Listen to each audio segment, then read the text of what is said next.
Welcome to the Scrutiny Panel. Welcome to the Scrutiny Panel meeting this evening. The first order of business for the Scrutiny Panel is the election of Chair. Please can I ask members for their nomination for the election of Chair? I'd like to nominate Councillor Margaret Gordon. And a seconder? I'd like to second Councillor Margaret Gordon. Councillor Gordon is duly elected Chair of the Scrutiny Panel. I will now hand over the meeting to Councillor Gordon. Thank you very much. Very briefly, I'll just go through a few sort of housekeeping matters. This meeting is being recorded and live streamed. I think everyone here is familiar with the procedures, but can you keep your microphones on mute throughout the meeting and raise your hands to get my attention if you'd like to speak. As it's a formal meeting of the council, please note the press may be in attendance. As the meeting may take more than 2 hours, and it's scheduled to take more than 2 hours, we've got a 5-minute comfort break. Thank you very much. So can I now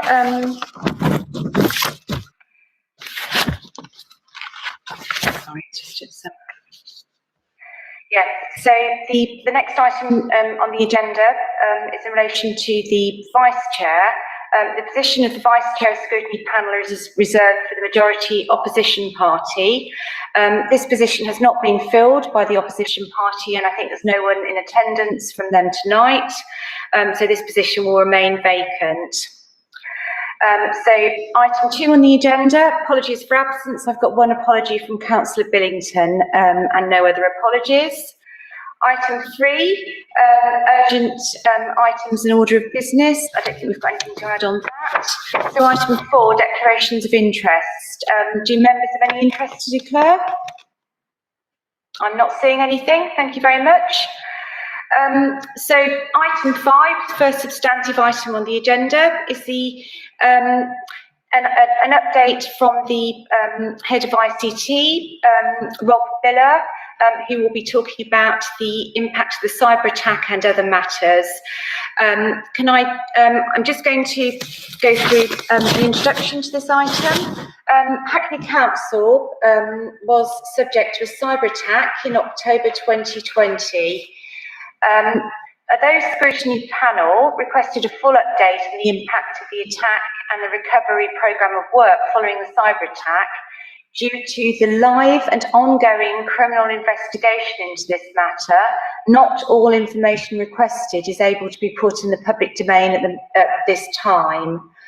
Whilst we therefore will receive an update on the cyber attack, this will not be as expansive as planned, and therefore we'll use the item to focus on the Council's broader IT strategy, new developments and approach. So we will be covering the following items. So the post-pandemic opportunities and challenges for ICT services,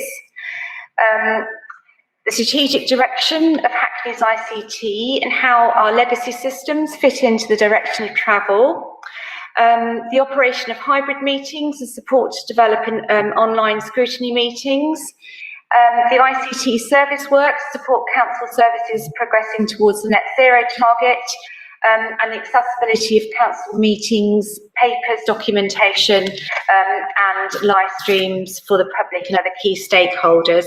So I'd now like to welcome Rob Miller, who's the Strategic Director of Customer and Workplace, to unmute his microphone and to respond to the questions set in advance. Thanks very much, Rob. Thank you very much, Councillor Gordon, and thank you very much to Scrutiny Panel for the opportunity to talk to you. So, as Councillor Gordon says, there's some information which I'm not able to cover in the public domain at this point in time, but I am very keen to make sure that there's as full of an update to Scrutiny Panel as possible, and would welcome the opportunity for further briefings as well in a similar way that we've provided for Audit Committee. In terms of the questions that were sent through, thank you very much for those. The first question relates to financial impacts of the cyber attack itself. There was an update in the OFP that went to Cabinet this week, which described the position. It's still very much a position which is evolving as we work through the process of recovering our systems. There was provision made for some monies in this financial year. Linking into your questions about our wider IT strategy, which I'll come to in a moment, the way we are managing our recovery, we are using that to drive forward the strategy that we had already set. So what we've seen from the attack is where we had made furthest progress towards moving to cloud-based systems. We benefited from the industry-leading security and resilience that those provide. So, for example, other councils who've experienced attacks of the sort of nature that affected Hackney were genuinely taken back to pen and paper when the attack occurred.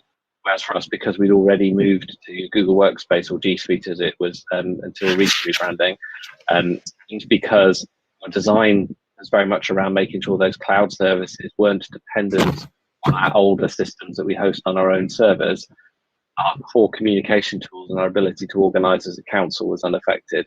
So what we're doing with the recovery work is using that work to accelerate the direction we were taking. It also means that the recovery itself can be more comprehensive and more rapid. So the financial impacts, like I say, there was an update in the OFP. We're continuing to develop that.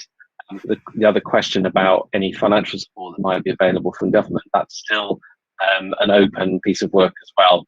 I think in the OFP it referenced a recent grant from MHCLG to Redcar and Cleveland Council, who were attacked at an earlier stage of 2020. So there are different size council with different types of recovery costs.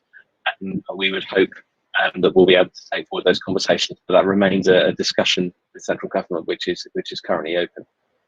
There were some of the questions which members asked were, I sort of categorised, and someone asking about the strategic direction we're taking, and there were also some important questions around what that means for systems which might be older in their nature and more dependent on older software. It's a challenge which all councils face. So there was a kind of a wash of investment into local government and central government IT in the late 1990s and early 2000s. Subsequently, there's been significantly less funding for that. And many of these systems in the local authority market have their origins in that time of e-government. And the market is not terribly dynamic. So if you look at many local authority system areas, you tend to find a marketplace of 3, maybe 4 providers, operating systems which have very similar origins, very similar technology stacks. There are some new providers coming into the market offering modern cloud-based solutions. And it does mean that for most councils, we're left in a position where that move to modern technologies is something which many councils, and Hackney's at the leading edge of that, are trying to do, and it becomes very difficult to balance that with the older tech. The challenge for that from a security perspective is those older technologies have, in their fundamental principles, they are based around an internet that was very different to what we have now. So things like email were, as those of us who were around at the time will remember, were common in businesses in the late 90s and early 2000s. But the systems which were running that are of a very different era. And whilst those systems have been invested in and maintained and updated, the paradigms are quite different. So I likened it in the conversation the other day. After the Great Fire of London, they rebuilt London. What they did was they made the streets wider and they built the buildings out of stone, and which meant that whilst fires still occurred in buildings, the whole city catching fire was designed out of the rebuilding of London. Similarly, where we've been moving to cloud-based services, that gives us, it doesn't mean that there are zero security risks. It's really important that we continue the work that we were already doing to take security very seriously and continue our investment in it. But it does make a big paradigm shift forward and remove some of the common risks. To give you an example, the Windows desktop computers, which are a common area of risk for this type of attack, over the year of 2019, we replaced them with 4,000 Chrome devices, Chrome boxes and Chrome books, which completely removes a large chunk of the risk that would be faced because of the types of software. We still operate some Windows devices. Again, coming back to the questions about some of the smaller legacy systems, there are some systems where we still have to operate some of those older systems. But within Hackney, we have taken some big steps forward to remove large chunks of the risk, which other councils will also be trying to juggle. There's some references here in terms of meetings. The Modern Gov system is referenced, which is the system that the council used before the attack for committee papers, and both making papers available to members and also making them available to the public. We have recovered the data for Modern Gov, and work is close to completion for making a fresh version of Modern Gov using the data we've recovered available in the public domain. So during the period between the attack and now, our colleagues in the governance services and also importantly for this meeting, the scrutiny teams have done fantastic work and worked very rapidly to make meeting papers available through the council internet using Google Drive, which gives a lot of flexibility in terms of access, any web sites and also from mobile apps and use those files. But the system that people are familiar with, we've moved to a cloud-based version of Modern Gov, and that will be launching in live very soon. We'll then be making sure that the meeting data for the period between the attack and now is brought into that system. Looking more widely at the meetings, I think many members have seen the benefits both for members and also officers, but really importantly for the public in terms of having meetings online. It's meant that there's much more visibility of council democracy in action. And Mario, who's supporting this meeting, and I were speaking the other day at the success that we've seen with the number of people who are looking at council meetings through YouTube as they're available online afterwards as well. That's definitely something which we are keen to support, and I know that colleagues in governance services and scrutiny are keen to maintain that and further transparency. When the COVID regulation changes for committee meetings were withdrawn or expired at the beginning of May, we've used equipment available to us, and again our investments in the Google Workspace technology has helped. So we've been able to maintain hybrid meetings of this form using the equipment we already have, and we're doing more work with external advisors to look at how we can further develop that. So there are plans being developed for further improvements to the hybrid meetings. I'm sure Chair will be very conscious of some of the challenges of managing those sort of hybrid meetings, but I do, my personal view, and I think the view of members I've spoken to, is that increased transparency and access to council democracy is a very positive thing, and well worth the efforts being made to continue that. Just looking at the questions, the final question I thought I would just quickly talk to and then invite further questions from members. There's a question around how ICT are working to support progress towards the council's net zero target. So there's a number of steps we're making on that. So firstly, moving to some of these global scale cloud services means that we can take advantage of those organisations' investments in carbon reduction. And we're seeing cloud providers either achieving or making strong commitments in terms of moving to net zero, and significant use of renewable energies, which is really important. Also then at a more local level, key areas which we're working on are reducing the amount of paper that the council produces, for example. So during the pandemic, we've seen much more electronic working, people taking advantage of tools like Google Drive to get access to files to work together in real time. Also, interestingly, there are after the pandemic, and as lockdown restrictions ease, and as we're able to welcome more people into the office, as an organisation, we've agreed that we would expect a significant shift to home-based working. So we want to continue to be a borough which is firmly rooted in Hackney. So we'll continue to expect that the vast majority of our teams will still do a proportion of their time in our offices, but we can rethink how we use our offices. We can think about how we can equip space around the borough, people who do visits to residents, to families in the borough, for example. We can reduce the overall amount of travel. We can, I think, contribute positively to work-life balance, and also we can, because people are doing more work digitally using these modern tools, then also reduce the amount of paper printed. We've seen a big drop in the amount of paper that the organisations printed during the pandemic, and we're expecting that to continue. We've seen big success of using government digital services like Gov UK Notify, which is a government digital service. Sorry, too many services and too many digitals, which is used to pass messages to residents. So, for example, it's a very quick and cheap way that we can send text notifications to residents if we want them to update a council service with information we need. It saves us sending a letter. It means the resident gets the information in a route which is more convenient to them. It reduces the amount of carbon reducing, and it reduces our costs as well. So there's a number of areas where we're making some quite important roads there, and we want to, much as there is much that is negative about the pandemic, not least of which the tragic effect on so many people in Hackney and across the UK and world, nonetheless there are some important shifts in how we work and how we deliver services. We want to sustain those. But I'll pause for that, Chair, and welcome any further questions. Thank you very much. Thank you very much, Rob. That's a really helpful introduction.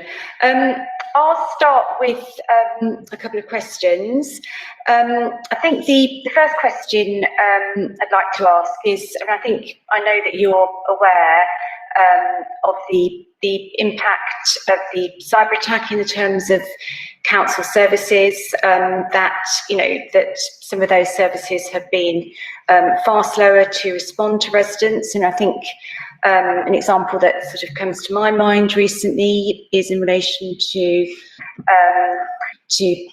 housing services, in relation to applications to the housing register, and some aspects of benefit services. And I know that this has had an impact on residents in relation to the delays in accessing information and being able to provide them with their services. So that's my first question, which I think is a really important one for the community. My second question is sort of slightly different. It's really good. I think everyone in Scrutiny agrees with your remarks about how we have benefited from being able to be viewed online and have hybrid meetings. And I think I would be speaking for my colleagues as well as for myself, and also for the officer team, that I think we would really like to, as a Scrutiny panel, an officer team would really like to sort of work with ICT really about how we can sort of develop this going forward, and how we can really make the sort of systems work for us and keep the best parts of that. I mean, I think Mario's been absolutely brilliant in supporting these meetings, but I think we can maybe, that would be something that we could, work together during this year, really about how to make them really work for both ourselves and the public. So I'd really be grateful if you could respond to those two questions, then I'll ask colleagues for other questions and contributions. Thank you. Thank you, Chair.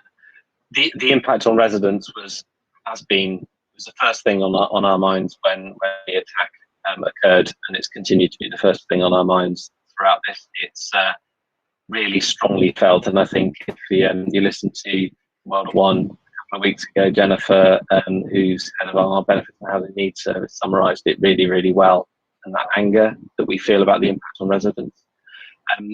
What we did in terms of the response was we were very clear in terms of setting our priorities and impacts on the most vulnerable residents in the borough, absolutely at the top of that list. And we took some very rapid action to make sure that where we could, we sustained services. So, for example, in terms of housing benefits, we've continued to process to make payments that were already in payment at the time of the attack. And through that quick work to make that happen, it's avoided 35,000 people not receiving their housing benefits for an extended period of time. So there are still people who have been affected, but just to reassure panel, there was a lot of hard work really focused on those vulnerable residents who most needed it. Since then, the Mayor described it at Council yesterday as we have begun to turn a corner. So we are seeing in recent months some of those key systems which are needed for those vital services have moved forward significantly. So with housing benefits, for example, we are now beginning the work to process the workloads that weren't able to be done while the system was unavailable. And we still have a lot of work to do because of the period of time that the system was unavailable, but the team have worked very carefully to prioritise cases. So we are focusing on as quickly as possible on those where there might be a risk to tenancies. But we know that for people affected by it, the job won't be done until it is done. So I want to reassure panel that the impacts on those residents is absolutely at the forefront of my mind. It continues to be so. And I have to pay testament to my colleagues across other services for just incredibly hard. People have worked to sustain their services and do everything possible that they can to support the residents. The housing register you mentioned, we will have a new housing register launch during the summer, and that will allow us to make sure that we're people who we've not been able to assess their applications, we can then move that forward. And with changes of circumstance, the benefits and housing needs service have been making sure we have a record of people so that we can make sure that we have the correct dates for any new information they've given us, that they won't be disadvantaged. Fortunately, the bidding system used for housing allocations was an externally hosted system and wasn't affected by the attack. So people who already had bidding references were able to continue to bid. But again, like I say, whilst we have been able to mitigate some of the impacts, I just want to be really, really clear, we are acutely aware of the impacts on people where we haven't been able to fully mitigate this. In terms of moving forward with continuing to explore meetings and how that transparency of local democracy can be furthered, absolutely, like I said, we're committed to that and working with colleagues in government services and scrutiny on that. We're getting some assessments. I think the audiovisual equipment in the town hall is currently using equipment designed for meeting rooms, so we're looking at how we can make that more conducive as well. I know that colleagues have to think about camera angles and the like in Yeah, unfortunately, you just froze in the town hall when you were talking about the audio video equipment in the town hall. my point is made. Yeah. Thank you very much, Rob. I'll now invite, we've got some, it's a hybrid meeting, so I'll invite colleagues who are sitting in the council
Yes, fantastic. Thank you.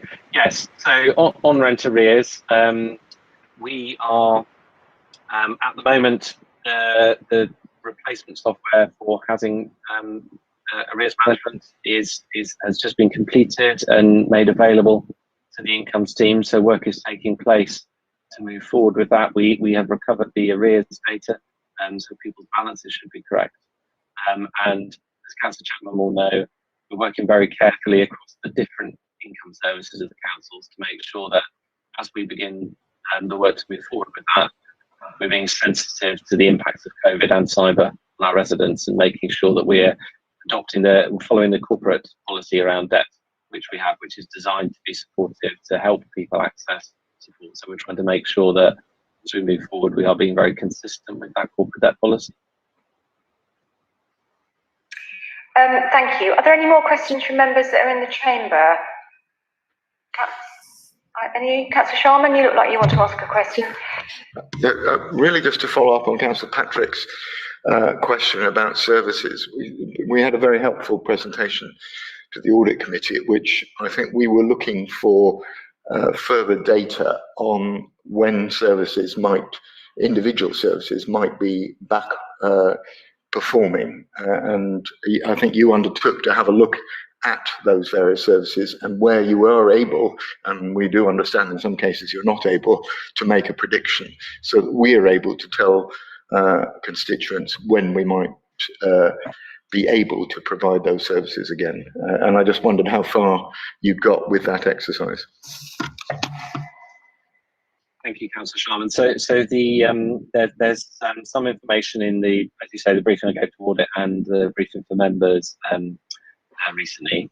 I'm collating the further follow-up information which you asked about, and in particular, I think you and Councillor Gordon were both very interested in areas like housing benefits and land searches as well. So what I'll do is come back. I suggest to Audit Committee and Scrutiny Panel to share that information. I will try and get that done very shortly. Great, thank you. Thank you, that's very helpful. If there's no more questions in the chamber, I'll now invite Councillor Hayhurst to ask a question. Are there any other questions from members who are online? Councillor Hayhurst.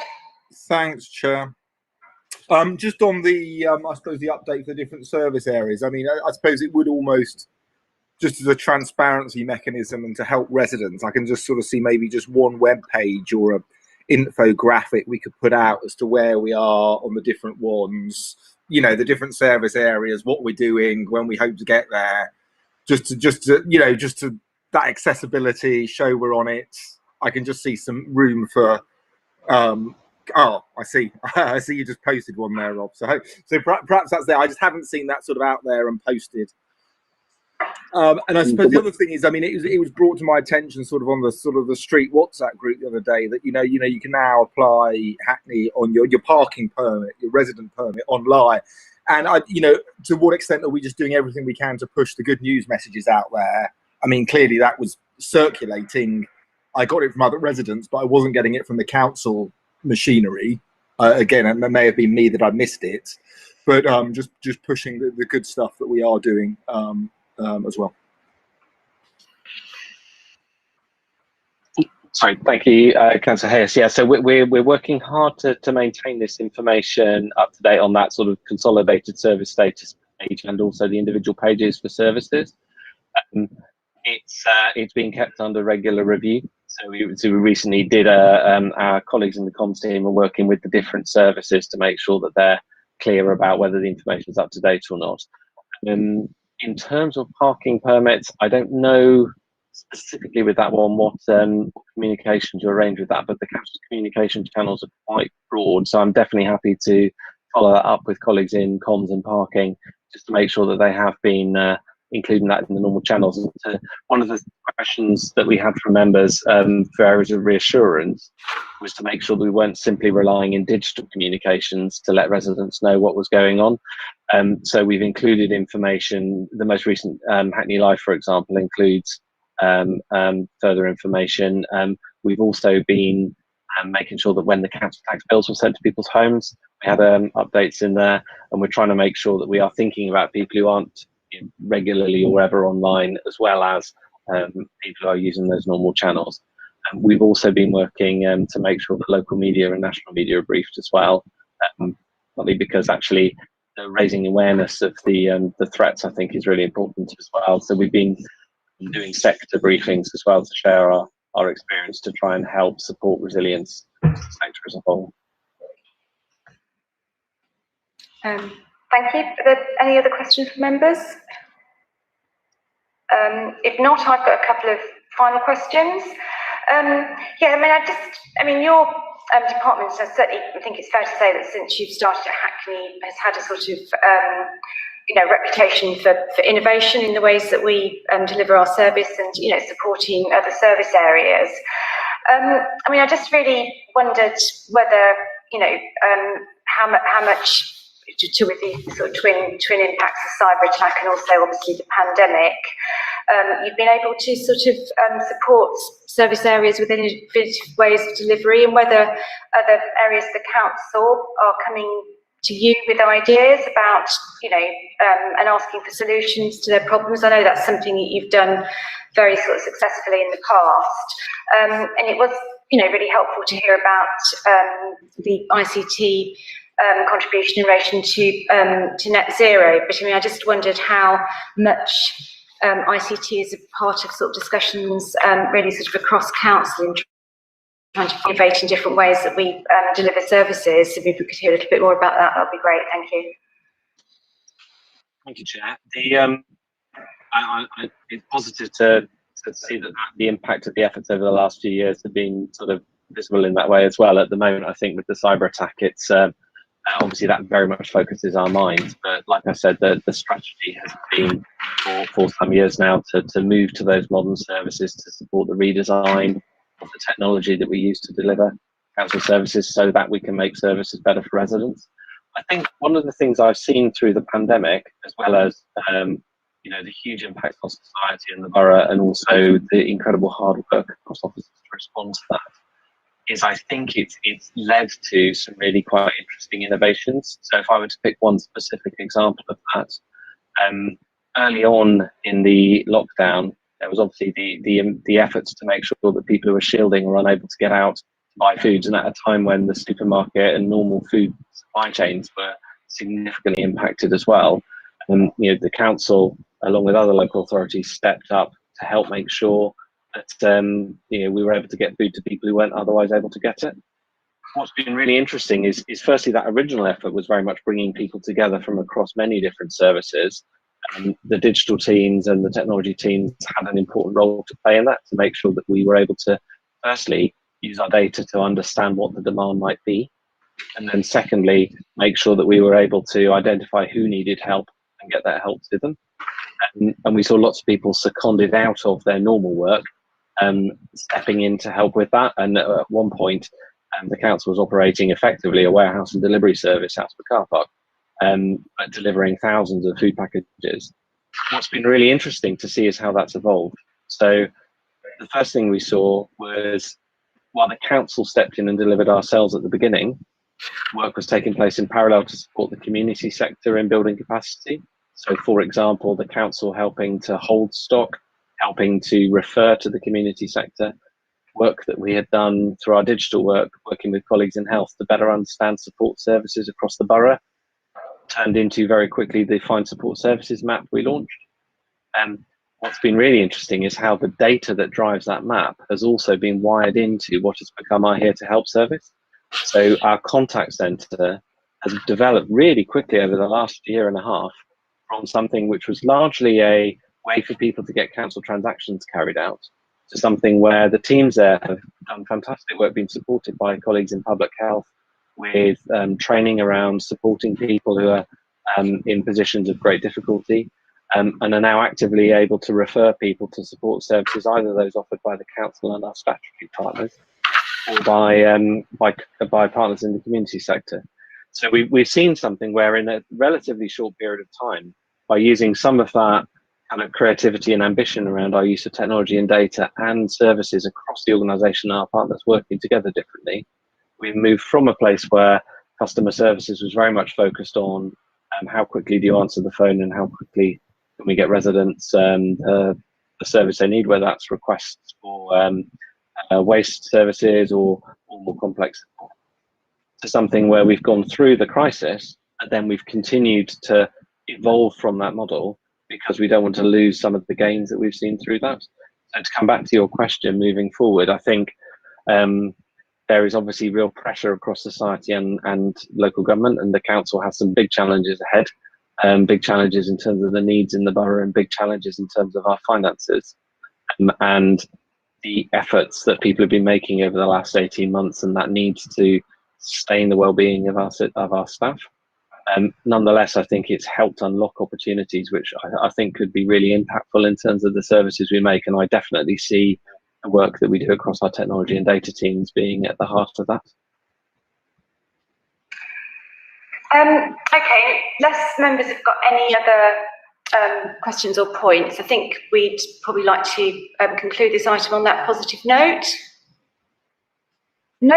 Okay, let's move on to the next section. Thank you very much, Rob, for attending the meeting and all the work that you've been doing in this area.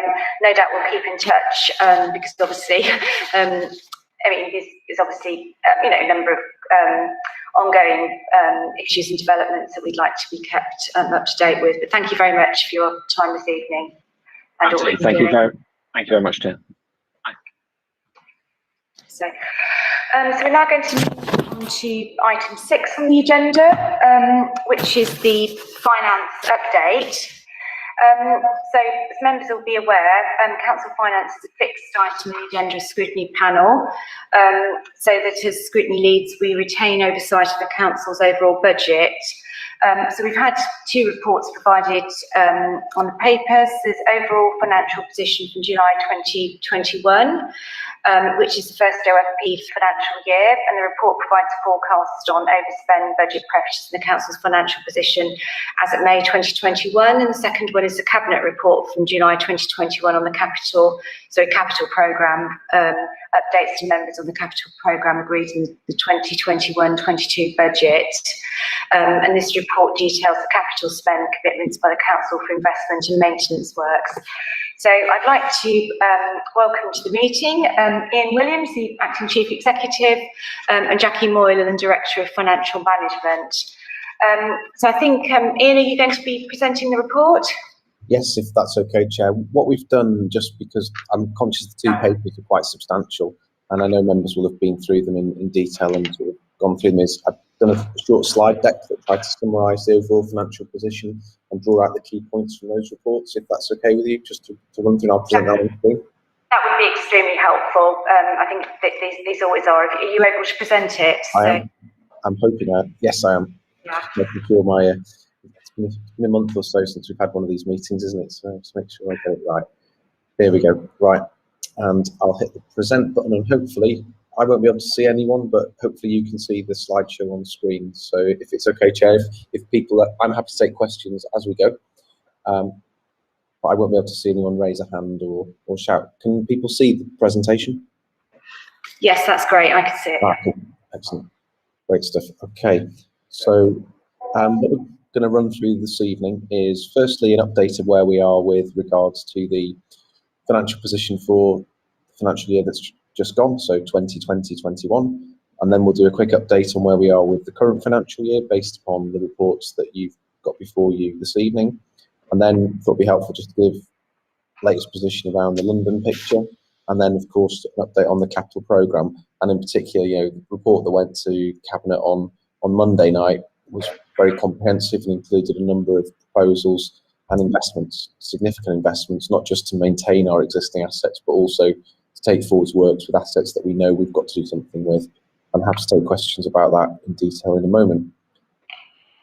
So very quickly then, I'm sure members saw the report we took to Cabinet in June that summarised the draft outturn position for, and what I'm sure Councillor Charman would call the management account side of things, in terms of the 2021 position. And as you can see there, once we've taken out the position of COVID, non-COVID spend, broadly speaking, we've come in there or thereabouts in terms of budget position for the general fund, which is, as you know, a year ago was causing us great concern, particularly as we hadn't got the clarity from government at that point about the the types of support packages that councils would get around things like sales fees and charges, just grant for having to spend a lot more money and a lot more services, but also at that point, probably in July last year, we were all of a view that the coronavirus was going to end a lot quicker than it has done.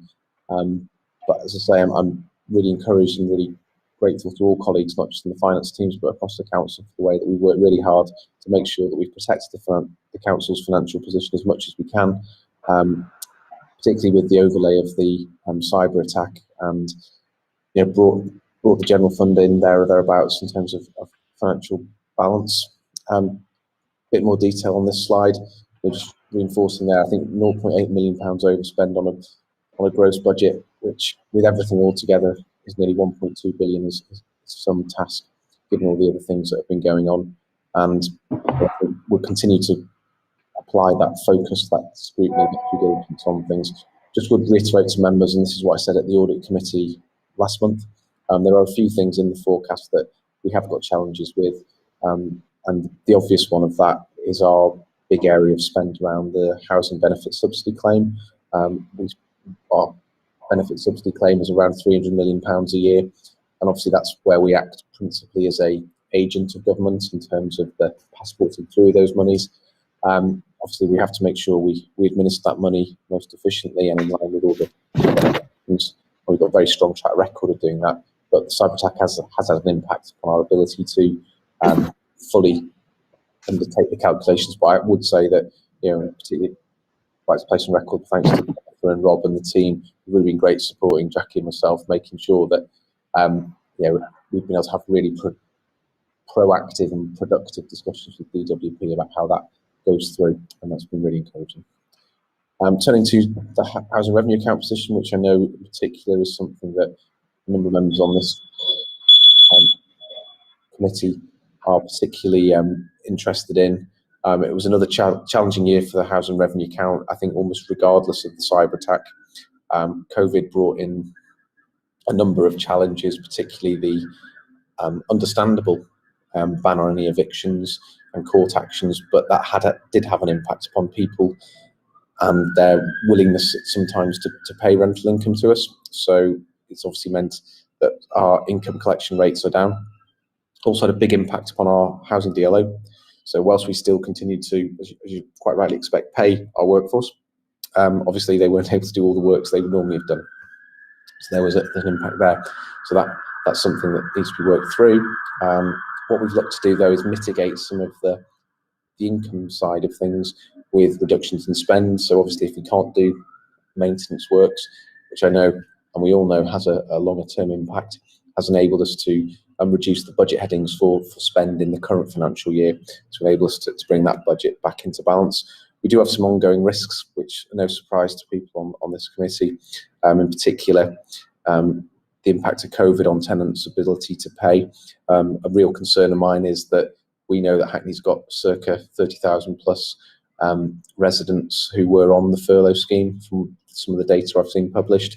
And we also can see the forecast coming forwards in terms of the potential impact on the economy of the cyber attack. And I think we just have to be mindful of that going forwards. Obviously, the issues in relation to courts, progress of possession cases is something we have to keep an eye on, and we are doing that. Finally, on this, a long-standing issue that we've been working closely with a number of other boroughs on is the issue related to Thames Water Agency, and working hard to get that collective agreement on how refunds work through. And I'm happy to bring further papers back on it in more detail to future meetings. So turning to the current financial year, please do stop me if you want to ask any questions on last year. But we've recently set out our first forecast for 21-22, and for the general fund, after applying some of the provisions we put in for COVID. So we set aside £4 million for potential unknown events that may or may not come out of the COVID challenges. We also put aside not an insignificant sum of money, recognising the pressures that children's services are in due to not just COVID, but also the recovery around Ofsted. But based upon the latest forecast, we're forecasting a £3.9 million overspend on the general fund, and obviously working really hard with departments to get behind those numbers, see where what's driving it. Some of that is simply cases where in adults and children's we're seeing even more than had been anticipated numbers of residents coming into care who actually, you know, come with significant cost implications. Some individuals can cost up to £200,000, if not more in some cases. So as you can see, the OFP shows that the council is forecast to have that overspend position for £3.9 million. And apologies, the slide should say 21-22 in terms of the heading there. The significant areas of pressure within that, as you can see, are children's placements, care packages and adult services. It is the first forecast of the year. It's clear that we have already forecast that overspend, and after providing for the impact of the cyber attack and COVID-19, and I'm working with colleagues on the corporate management team to identify potential actions to mitigate some of those costs, and obviously working closely with all cabinet members, particularly Councillor Chapman. I would also update committee on the fact that you'll recall that as part of the 21-22 budget, we introduced what we called a vacancy factor, and it's pleasing to be able to announce that, broadly speaking, that saving, which was forecast to generate around £6 million for the financial year, has achieved around 95% of its target. Turning to the housing revenue account position, we are forecasting a break-even position, as we have to for the housing revenue account, but this has required us to again continue with reducing the revenue contribution to capital expenditure. Continues to be major pressures on the HRA as a result of COVID. During the last year, we've seen a significant increase in rent arrears up to around £12 million, but we are now implementing procedures to escalate the recovery of debt for tenants in arrears, and it is expected arrears levels will start to reduce. Whilst it's very early days, what I have seen from some of the latest figures is that the increase in the level of arrears is starting to plateau, and obviously as we bring into place some of the measures we need to do to get those arrears back, I would expect the overall level of arrears to drop, and we're going to work hard to do that. Obviously, the continued restrictions on the repairs work that the DLO can carry out in the first quarter has had an impact. And you know, we are also recognising there's going to be an increase in demand for repairs that obviously couldn't have happened in the past 12, 15 months. And we're looking to make sure we've got provision to respond to that. Goes without saying that the reduction in the revenue contribution to capital in the current year does have implications. I think we just have to be mindful of that. I'm going to factor that into the revised housing revenue account business plan. Very quickly, update on the London position. So today, based upon returns that all the boroughs have submitted to MHCLG, you can see total estimated financial impact is £1 billion for the boroughs, broadly split between additional spend of just over £500 million and just under £500 million of reduced income. And I think, you know, what we're seeing there is that overall a net funding gap of around £375 million. A third of boroughs forecast funding to cover at least their expected pressures, whilst 2/3 are still forecasting a deficit. Main areas to spend, and real no surprises to anyone on this committee, are that adult social care, public health are big areas of spend, and equally the income side of things, losses of business rates, sales fees and charges, council tax is high on that list. We're also seeing and undertaking a further survey in relation to this, ongoing pressures continuing within the SEND budgets, of which I know Scrutiny Panel and Audit Committee have been really on top of in Hackney, probably more so than in other boroughs as early as you were here, and it continues to be a real national issue, although there has been announcements this week of, notwithstanding it wasn't the review we'd hoped for, we've at least got some clarity that funding will continue to rise, and we're just waiting the final detail on that to come through, and I'll be able to update committee on that in due course. Turning very quickly to the capital programme update report. The latest capital update report has a programme estimated at just under £250 million for the current financial year. The team are working closely with budget holders and respective services to undertake a reprofiling exercise, and that's likely to result in some change in some of the overall spend. Obviously very mindful of the work that Audit Committee have undertaken around the review or deep dive into capital expenditure, and making sure that our profiling is better, frankly. Highlights in the report, though, that have gone to committee on Monday show that Council's continuing to recognise the challenges that King's Hall brings us, and has committed resources not just to the immediate structural works necessary to make sure the integrity of the building is protected, but also to take forward the development plans for that future investment.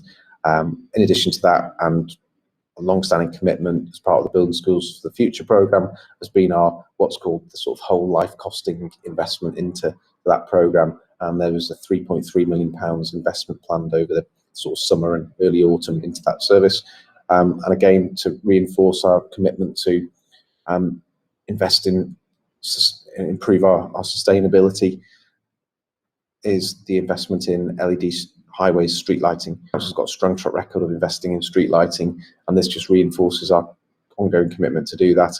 Also, one of the big benefits of investing in LED lights is, as I'm sure we've seen when we've done it in our own homes, it reduces our energy bills as well as helping the environment. So that, Chair, was a very quick run through the sort of two substantial reports. Myself and the team are happy to take any questions.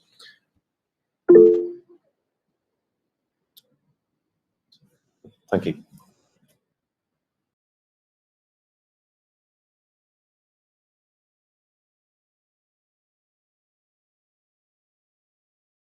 Oh no, so if you speak now.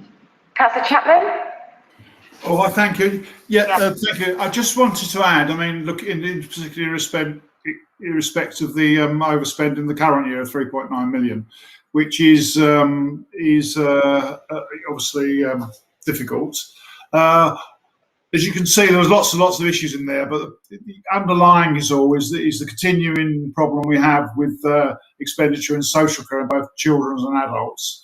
And what we have is a situation where there is a continuing and increasing unprecedented level of need, combined with inadequacy of government support. So, you know, that's a difficult problem. It has to be tackled with. You know, we might. There might be nothing we can do about that. There might be a willingness politically that is what we want to do. But the issue is that if it continues to expand, it will mean cuts on all other sorts of areas of services. It means that other priorities won't be able to be met to meet that. So it's very important that we continue, you know, officers and my colleagues in Cabinet continue to focus very intently on this year's budget and try and you know, come up with measures overall where we can reduce expenditure. And we hope to, I think, intend to come back next month to Cabinet, or September it'll be now, won't it, to Cabinet, and then obviously we'll update members in an appropriate way after that as well. Okay, thanks very much, Councillor Chapman. I think members will have a number of questions. I mean, I'll start. I mean, it strikes me really, I suppose that the sort of big challenges here are the sort of 3 C's, which is COVID recovery, children's and adult social care, and the impact of the cyber attack. So in relation to the cyber attack, you've talked obviously about negotiations with government to try and secure some funding to offset the, I think it's still an unfolding picture in relation to the financial impact of the cyber attack. Could you tell us a little bit more about that? And then I'll bring in Councillor Hayhurst. I think you've got a question as well. Maybe we can ask them in twos. Yeah, Councillor Hayhurst. I had a number, so Yeah. I suppose.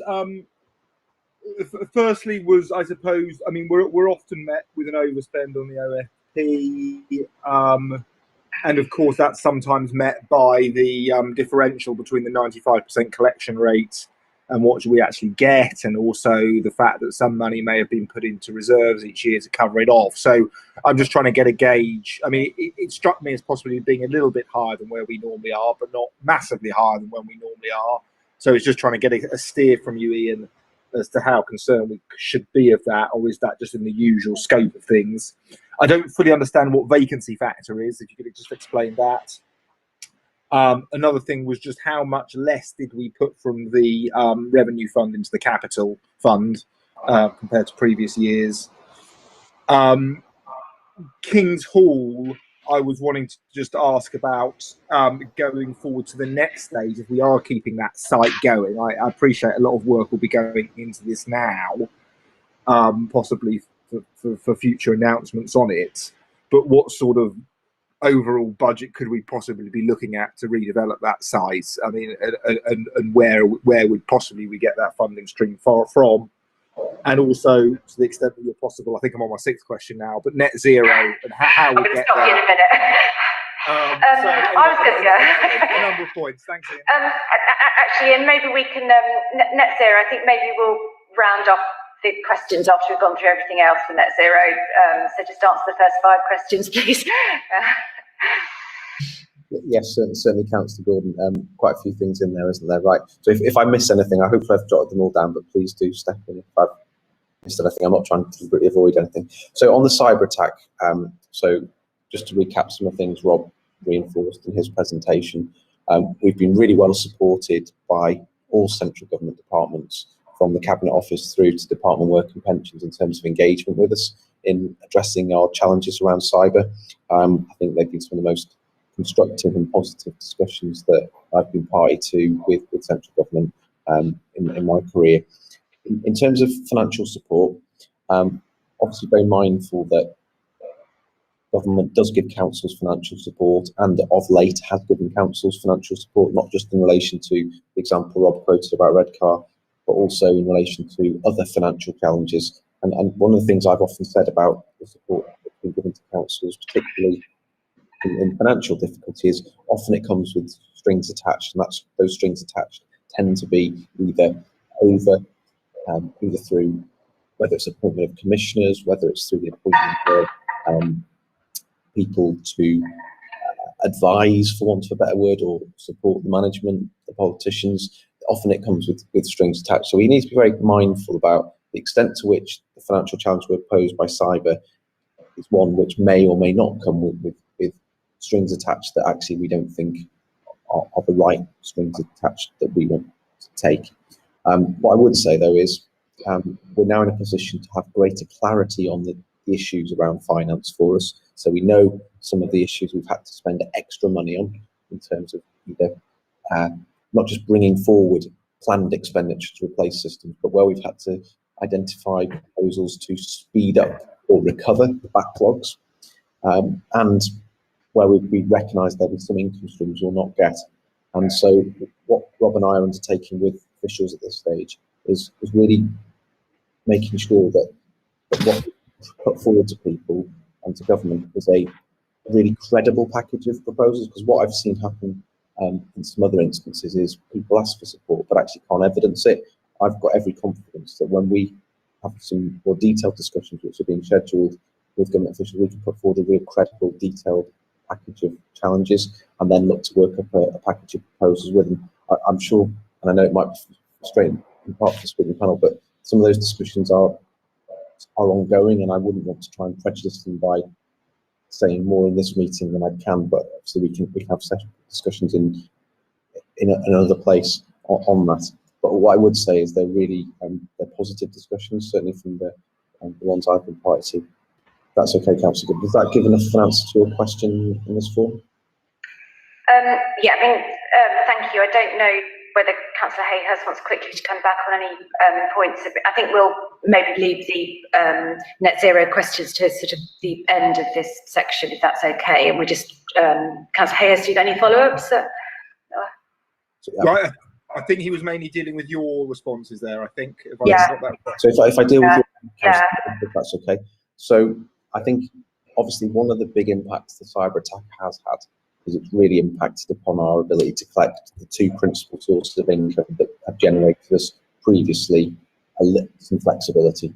And you'll be familiar with those two. One is effectively any upside on our council tax collection. The other is on in relation to business rates. And also I would say in that space where we've had to recover housing benefits overpayments as well. We get to keep quite a significant proportion of any monies we recover, and that again has been something that's been really useful to us to enable us to smooth increases in cost pressures that have arisen in the year to then factor them into the base budget in future years. Sadly, those opportunities at this point don't avail themselves to us. So the outturn position, whilst the number at 3.9 doesn't look that different to what you've seen previously, is unusual. The circumstances aren't just, and certainly Councillor Chapman and I have had many discussions on this, we can't just be complacent about it. And so I've been asking the corporate management team to consider options to minimise any expenditure which may be considered non-essential, and to look at proposals that either allow us to spread expenditure over a longer period of time, fully understanding any impacts on services, but all within the spirit of sound financial management practice. So I wouldn't want us to do something in the short term that leads to longer term costs going forward. So that's a piece of work which we're just kicking off. And also beyond that, really to make sure that cost control, which is always high on the agenda, is absolutely front and centre of everyone's mindset when they commit any expenditure. So for me, that having done the first month or the first year's outturn forecast, that given the work that I've outlined, the work that Councillor Chapman referred to earlier in his update, we'd both be very happy to bring an update on the progress on that, and we'll be through the OFP back to Scrutiny Panel. I think we're due here in October, aren't we? Certainly beginning of October. But if it's helpful for members, more than happy to do a drop-in session in advance of that once we've done a bit more work over the course of the summer, and obviously the detailed work on that. Does that answer that part of your question, Councillor Ayers, sufficiently? Great. Yes. In terms of the vacancy factor then, so we explored a lot of options to balance the council's budget for 21-22, and it was a very unusual year in terms of preparing a budget. We had not just the COVID scenario to be dealing with, and then at the latter end of the budget process, the cyber attack. We also had the ongoing uncertainty, where I'm a bit of a broken record about, well, we don't really know what the settlement from government's going to be in terms of, is it going to be a spending review of 1 year, is it going to be 3 years, is it going to be rollover, are we going to be able to increase council tax by the adult social care precept, all of those things that we've well rehearsed at these meetings. But one of the things that struck me that we could look at was an opportunity to align our desire to reduce still what I feel is an over-reliance upon agency spend in the council compared to our pay bill, by bringing what I've called a vacancy factor. And we all know when you've got a workforce of, gosh, now it must be approaching 5,000 with all the services that have been brought in-house. There is always churn. People retire, people leave, people come and go, as we all know. And it felt to me that a way of, within the grand scheme of managing those budgets, was to ask budget holders to try and effectively save off their employee budgets 3.5% through, not always bringing in an agency, spend an agency worker the moment someone leaves before you've hired a permanent post. It's all basic sound things that actually aren't that difficult and do happen in other places. An awful lot of councils for many years have had vacancy factors of over 5%. So what I asked the senior management team to look at, and this isn't just the corporate management team, it was the wider senior leadership, but it was actually other councils are managing at least 5%.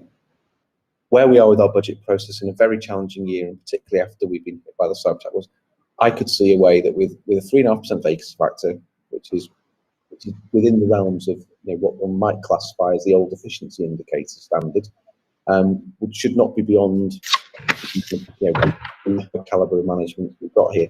So there was endorsement to that. We took a series of papers through the usual channels internally, so corporate management team and cabinet HMT, and then we held.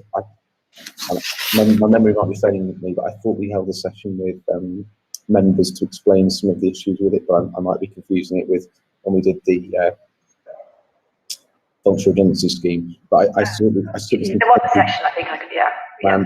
Where we tried to explain the rationale for it. The one thing I was very clear about, though, and why I wanted to make sure that we reported it in this first outturn report of the current year 2 committee, was I couldn't have a position where actually people took no notice of it. Now, I have every confidence they wouldn't do that. I'm encouraged by the fact that, at this point in time, based upon the figures that have been reported back to me and taken through the corporate management team, we're achieving around 95% of that £6 million being deliverable. That's not to say it's not without its challenges. The pingdemic will add a dynamic to that, which we need to be very live to. But at this point in time, so far, it looks to be a sensible measure that we've brought into play. Does that answer your question on that point? Great. It does, yes, thank you. In terms of revenue contribution to capital, we made a decision again, given what we saw happening with COVID and the easing off of capital expenditure, because it was harder to actually undertake any given the COVID restrictions. We tweaked the revenue contribution to capital budget down by £1 million. Now, obviously, that's something we have continued to keep an eye on. I'm very conscious of the fact, and I know there's a number of cyclists on this call, that the extreme weathers we've had in the last few years, while notwithstanding our highways and roads are far better than most other boroughs in terms of their calibre and the way that they're held together. I've noticed even a few times when I've been out running, there's a lot more bumps in the road than there may have been a few years ago, just because of extreme weather. So we never assumed that saving would continue beyond, and then that financial year is right, the current financial year. And obviously we'll look at proposals going forwards in terms of really being clear about the impact of really want to understand our condition surveys on highways and that side of things, which I know Andy and the team are absolutely always on top of. Fantastic streets in the team we have there. Does that answer that question enough sufficiently for you? The other thank you. That I've also asked the team to pull together for me is the insurance team and some members of this committee, or its former life of when it was GNR. Remember, we used to use the PowerPoint chart that showed how our insurance claims had changed over the period. And again, so whilst we've lost so far some of the historic data with the cyber attack, we're just building up the more recent. So again, we can show that with people. And as soon as I got it, I'll make sure we send that out. King's Hall. I think the question you asked me was, I don't know. How we're going to pay for it, I think, basically. What's the plan and how we're going to pay for it? Is that fair? How big? What are we talking? 50 million more? I think in reality, you're not going to be. We all know how much the Britannia scheme cost, and obviously King's Hall, much loved facility, and one which will have lots of cost that will not be known until you've started the works and got into it.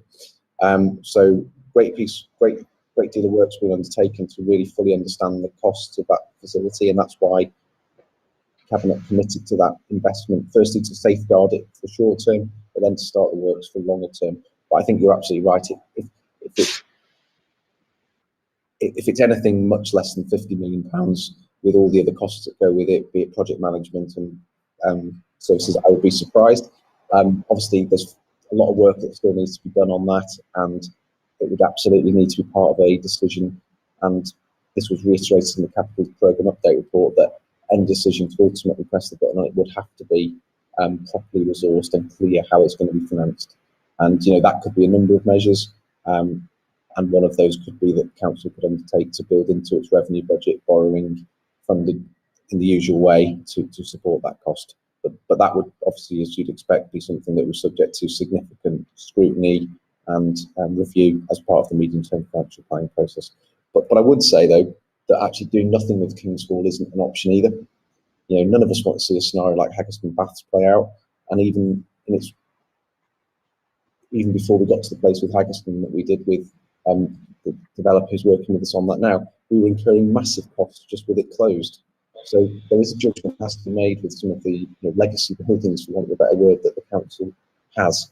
And also, I might get the terminology wrong here, somewhere like King's Hall, if we did nothing and let it just decay, we could easily then be hit with a preservation order to actually then spend significant sums anyway. So I think we have to recognise the reality of some of the fantastic buildings that we have to maintain.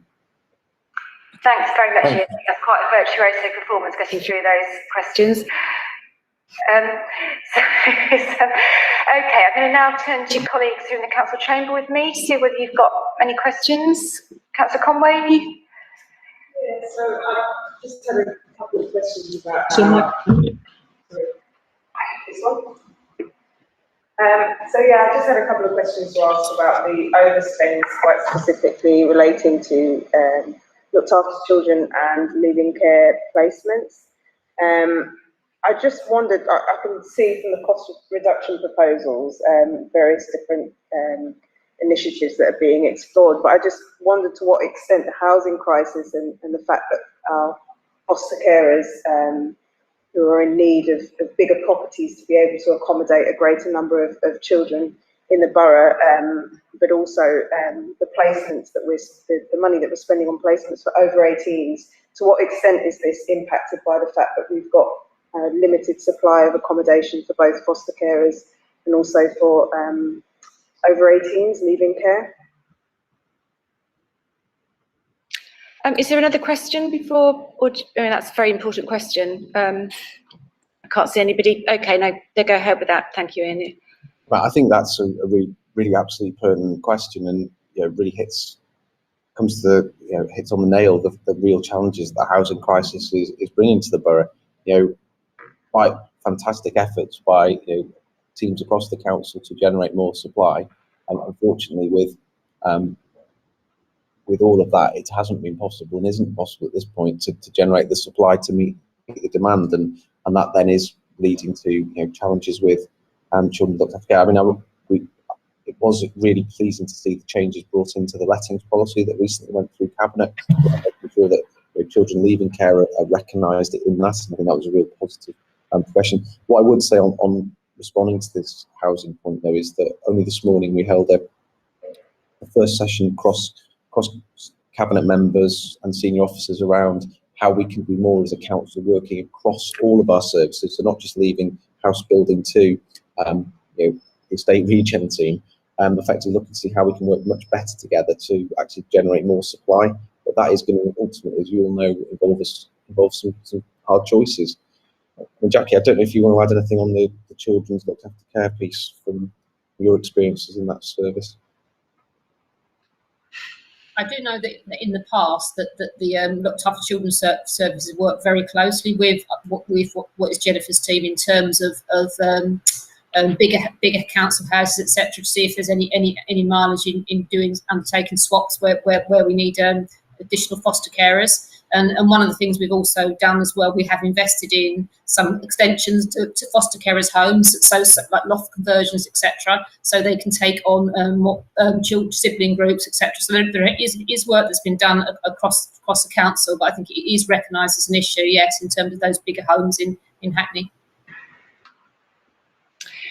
I mean, just to sort of, I don't know whether Councillor Conway's got a follow-up, but I think we've all had, casework where families staying together have been put at risk because of their housing situations, and and delays in families being offered sort of adequate housing for their needs. So I think it is a really, really pertinent and important question. I don't know whether Councillor Conway, do you want to follow up at all? So no, yeah. So I can see Councillor Sharman and Councillor Potter. Yeah, thanks.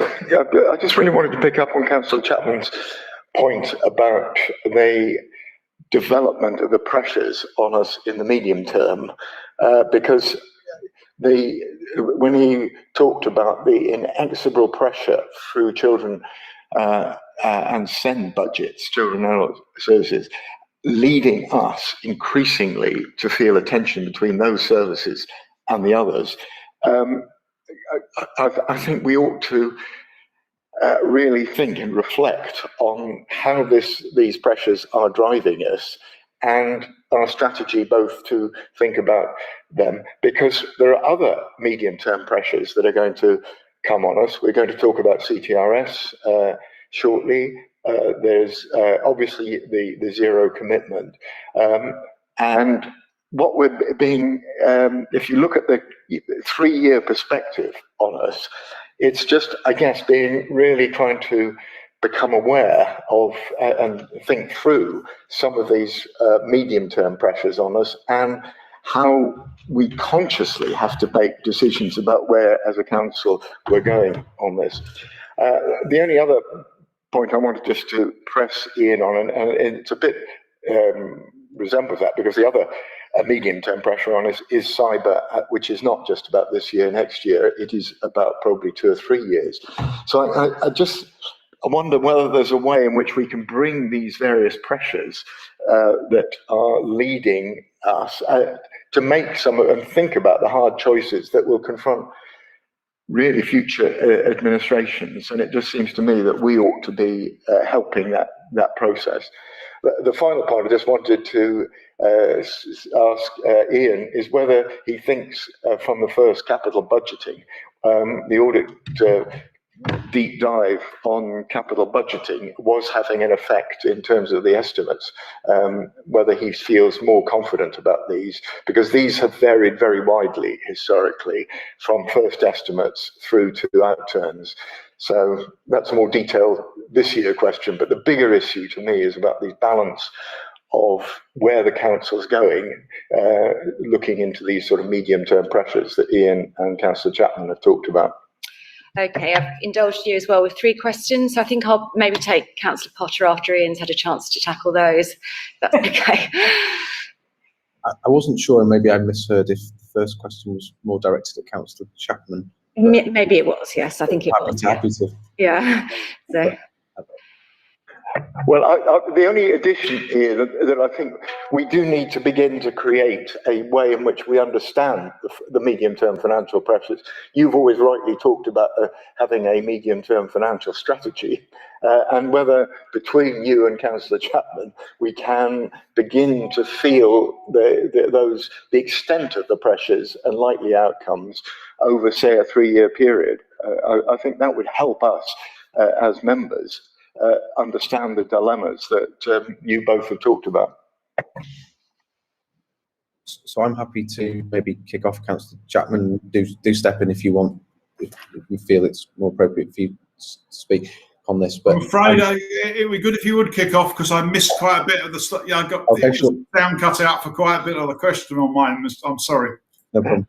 Okay, so firstly, I'd agree completely with you, Councillor Sharman, that we've for a long time really championed having that medium-term financial forecast, and notwithstanding the difficulties we've sometimes had with forecasting and assuming what levels of support we'd have externally, I think we've always tried to make a good stab at a reasonable forecast of the budget gaps, for want of a better word, that we need to find, not just around the general fund but around the HRA. But it is now something that, given 10 years, 11 years of austerity, and we really need to continue to refine and improve upon. So it's one of the reasons that, working closely with Councillor Chapman and looking at the financial forecast, whilst we're making good progress towards balancing the budget for, let me get my financial years right, given how many we talk about at the moment, 22-23, I think beyond 22-23, you do start to think, well, actually, where will that further degree of savings come from? And so one of the discussions we've been having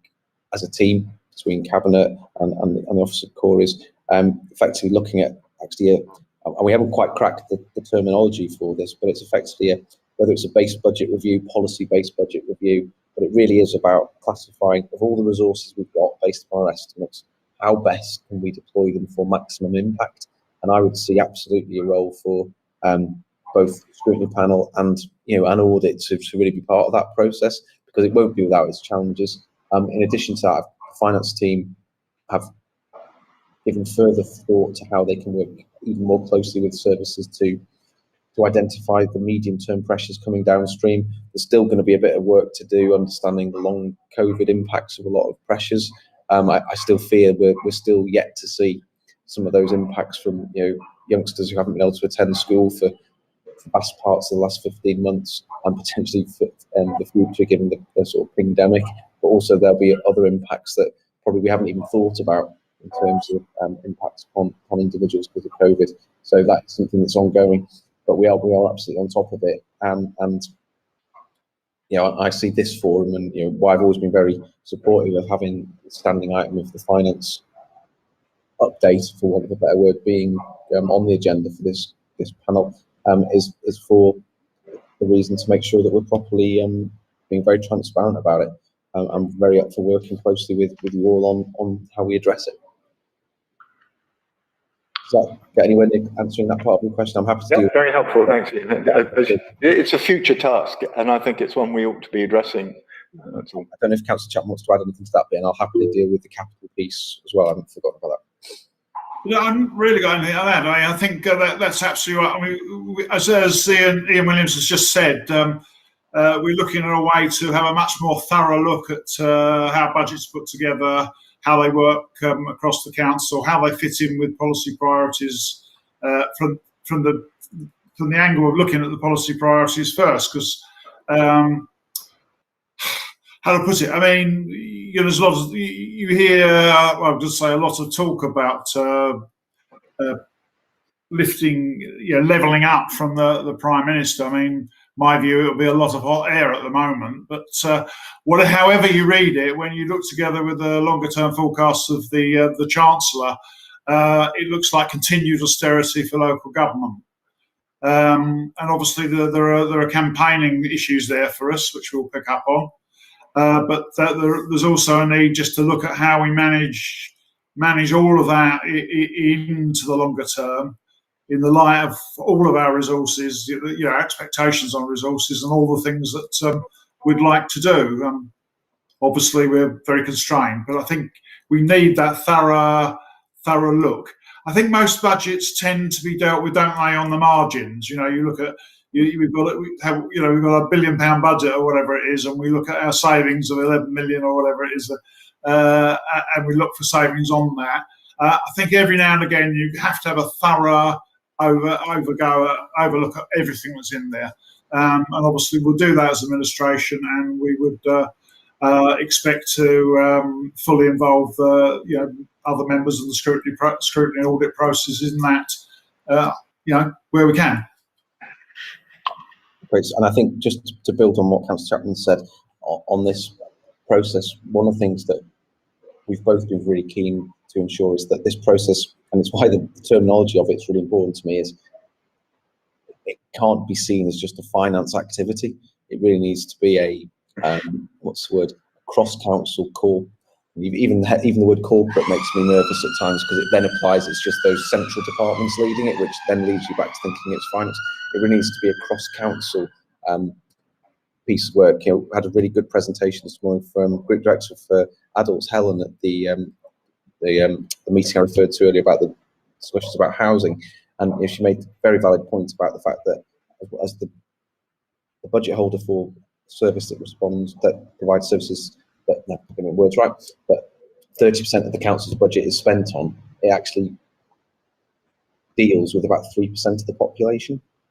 So some quite really powerful sort of stats in there. And members of this group will know that not that many years ago, we tried to do a mapping exercise, which, if I'm honest, just other things has got in the way of us doing sooner, but we will get to it, I'm sure, is trying to see of all the council resources, broadly, what is that benchmark around of the 50% of our money, how much of it is spent on what proportion of the population. And that's not a judgment, it's more just a useful factoid, I think, to help people understand things. I also think for me, the real key bit, and I'm really keen to work with Sonia and her team on this, is really making sure that when we spend money, it's got impact, because as resources become more precious.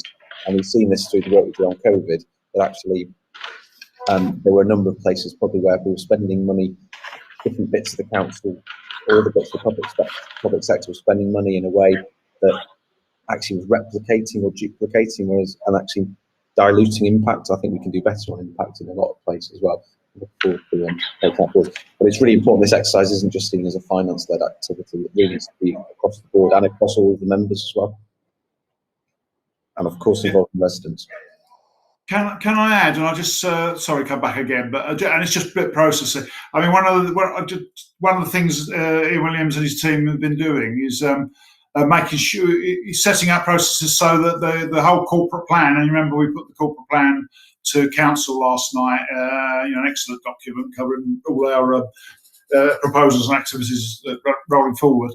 Making sure that's much more closely aligned with the budget and sort of integrating the processes together in future. And I think that, that's going to be a really big help in making sure that it just doesn't become a finance exercise in the way I think you expressed there.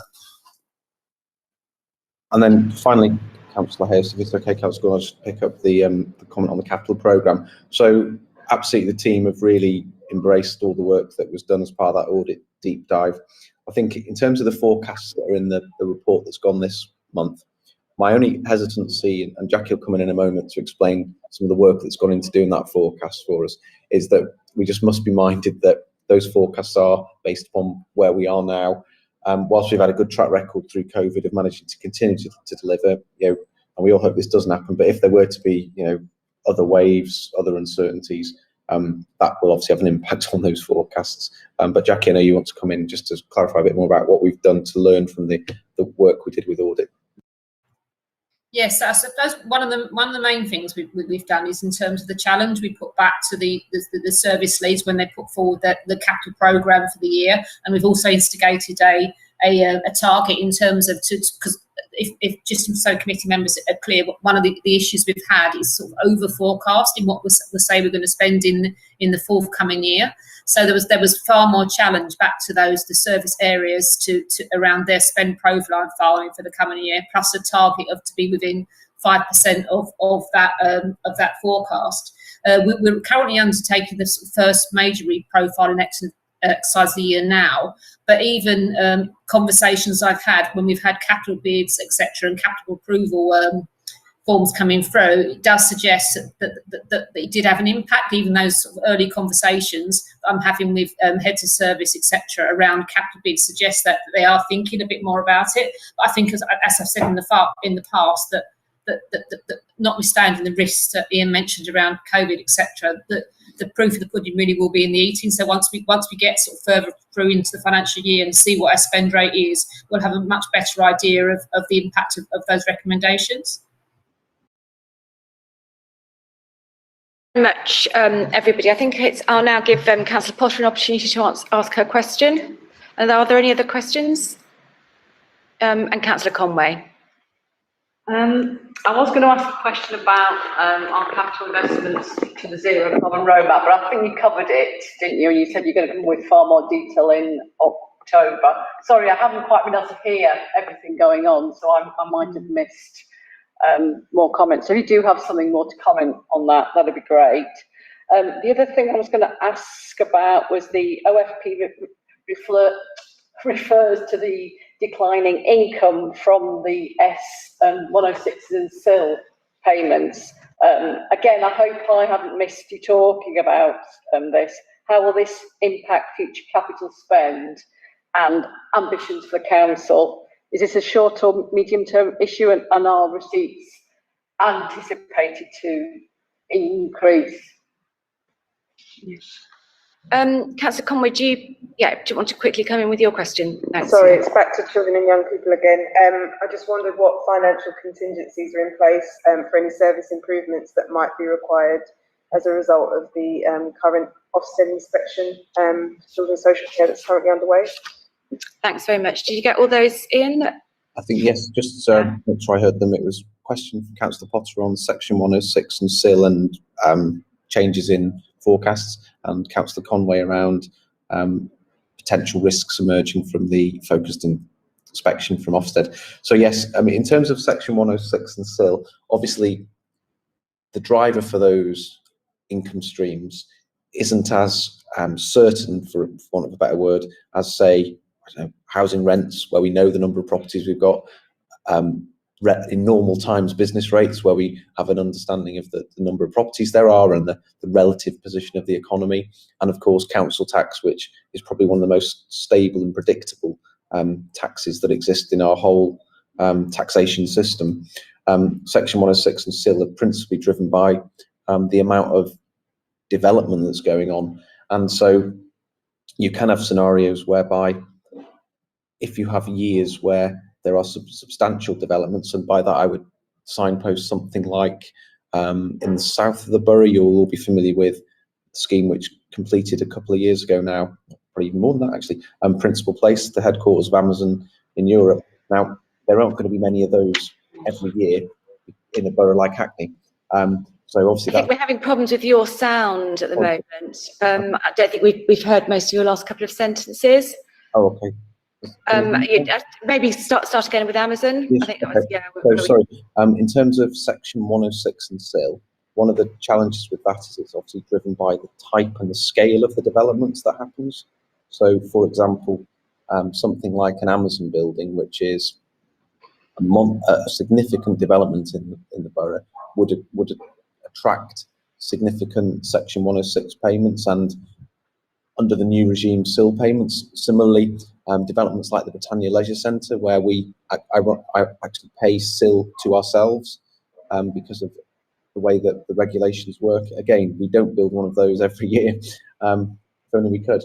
So I think it's important to recognise that we do monitor the section 106 receipts closely and the SIL receipts closely, and both Jackie and I attend a board I chair, which is the 106 SIL board, to make sure firstly that we're spending the money where it's got a legal obligation, i.e. stipulation, correctly, and work closely with Dawn and her legal officers and the planning officers to ensure that happens, but also we spend it in the time period we need to spend it in. But we do monitor those receipts. There has been a slowing down because of COVID and the issues with people bringing forward developments, and also Brexit. But again, it's something I'm happy to bring back further updates on to this panel. It's one that's not that predictable, Councillor Potter, if that makes sense. Yeah, thank you. Thank you. Yeah. So turning to Councillor Conway's question on support for youngsters and the potential challenges arising out of the Ofsted inspection, I think it's fair to say that since the main Ofsted inspection, which now is probably 18 months ago, we've committed substantial additional resources to that budget, well over and above the base provision, to recognise firstly the importance this council places on making sure that we look after our young people, absolutely as a top priority.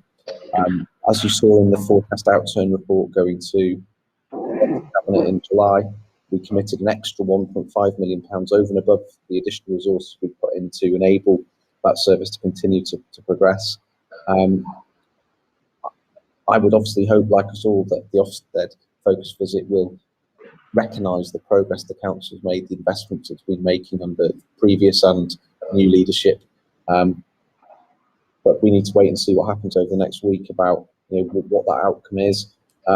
We're obviously under significant financial pressure across the board because of ongoing COVID, cyber, and we do not have unlimited resources. So, if it is necessary to put in even more significant resource, I think we'll need to look at closely how we actually do that. We can't just assume that there's a open checkbook to spend even more. Some of the members of this committee will have seen a presentation one of the team did about the amount of money that we've been spending on children's services, and it is not insignificant. So, we need to see, and I'm happy to give an update once we know where we are with the focus visit, which we should be in a position to understand once it's taken place next week fairly quickly. Thanks very much, Ian. I'll just give members who haven't asked a question yet an opportunity to come in if they wish to. So Councillor Patrick, Councillor Snell, I can see. Councillor Agiare. Don't think you've got any questions. Okay, I'll just, Councillor Hayhurst, sorry, do you want to quickly come in? Thank you, Chair. Just to say something I should have said before, which is thanks to Ian for his incredible hard work and how very lucky we are to have you, Ian, and you're incredibly valued. So thank you very much. Yeah. Yeah, no, absolutely. Here. I think everyone's saying here. I'll just sort of round up maybe with just a couple of quick additional questions. I think, firstly, you've obviously sort of outlined the savings in respect of not filling vacancies with agency staff. I wonder whether this has got any sort of ongoing pressures on staff, and whether there are any sort of concerns and risks in relation to that strategy. And secondly, thank you very much. I think you may know that across Scrutiny, we're focusing a lot of different areas of work in relation to the council's progress towards the net zero target. And as Councillor Hayhurst rightly said, that policy is going to have sort of financial implications. I think what we're looking for, maybe initially today, but also I think going forward to October really is how the financial underpinnings of that project, how that's going to be paid for, in relation to not just expenditure, but also in relation to the capital programme, because I think that would be something that would be of great interest. So thanks very much. No, I'm absolutely happy to respond on what we're doing in terms of making sure we understand the position around net zero, if that's helpful. So, I think we all recognise, don't we, that the challenge to get to net zero can't be done from simply the council resources. I think we all recognise that. Fantastic report went to council last night to sort of set out where we are with things in terms of progress so far. And what we are doing as a officer team is making sure that we're doing detailed work, not just within Hackney, but working with colleagues across London. So I'm part as the treasurer representative of a SELC working group that's looking to pull together London-wide position in advance of COP26 to make sure that we're also looking at any opportunities for drawing in additional funds, be it from not just the public sector, but working closely with other institutions. And I'll be honest with you, I've got my views on actually whether that's good value for money or not. You won't be surprised to hear, but I'd rather us be at the table understanding those discussions than sort of being told things by other people. But yeah, a work stream that we have kicked off in advance of recognizing that the council's got to have an approach to how it can fund that commitment has already been started amongst the officer team, and that's underway. Whether we'll have got there, and I'm looking at Jackie, whether we'll have got there by October, if I'm honest with you, I won't be able to have an answer to all of that by then, partly because not just the financials won't be easily costed, but I fear we won't be able to give clarity about whether actually the work that needs to be done in terms of whether it's something as simplistic as replacing all gas boilers with different types of boilers can even be achieved by what's available in the market, if that makes sense.